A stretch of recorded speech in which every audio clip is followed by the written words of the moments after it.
সালামু আলাইকুম dear viewers.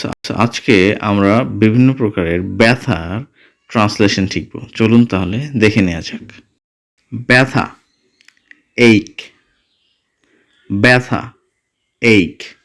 যদিও আমরা অনেকেই এক বলে থাকি, কিন্তু এর সঠিক উচ্চারণ হচ্ছে এইক। মাথা ব্যথা, হেড এইক। মাথা ব্যথা, হেড এইক।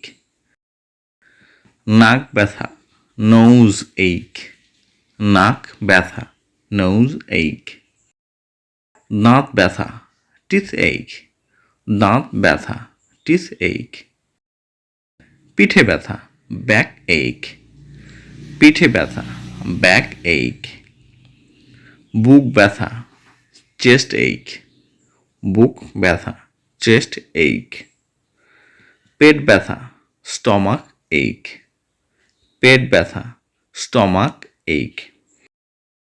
ডিয়ার ভিউয়ার্স, আমাদের মনে রাখতে হবে অনেকে বেলি এইক বলে পেট ব্যথার ইংরেজিতে ট্রান্সলেশন করেন, কিন্তু এটা আসলে ভুল। পেট ব্যথার সঠিক ট্রান্সলেশন স্টমাক এইক। ব্যথা, এইক। ব্যথা, এইক। যদিও আমরা অনেকেই এক বলে থাকি, কিন্তু এর সঠিক উচ্চারণ হচ্ছে এইক।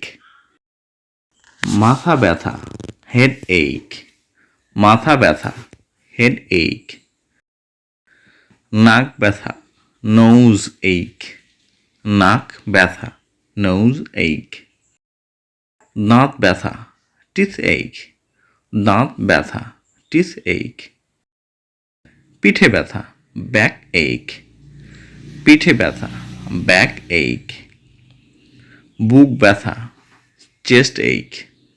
বুক ব্যথা, চেস্ট এইক। পেট ব্যথা, স্টমাক এইক। পেট ব্যথা, স্টমাক এইক। ডিয়ার ভিউয়ার্স, আমাদের মনে রাখতে হবে অনেকে বেলি এইক বলে পেট ব্যথার ইংরেজিতে ট্রান্সলেশন করেন, কিন্তু এটা আসলে ভুল। পেট ব্যথার সঠিক ট্রান্সলেশন স্টমাক এইক।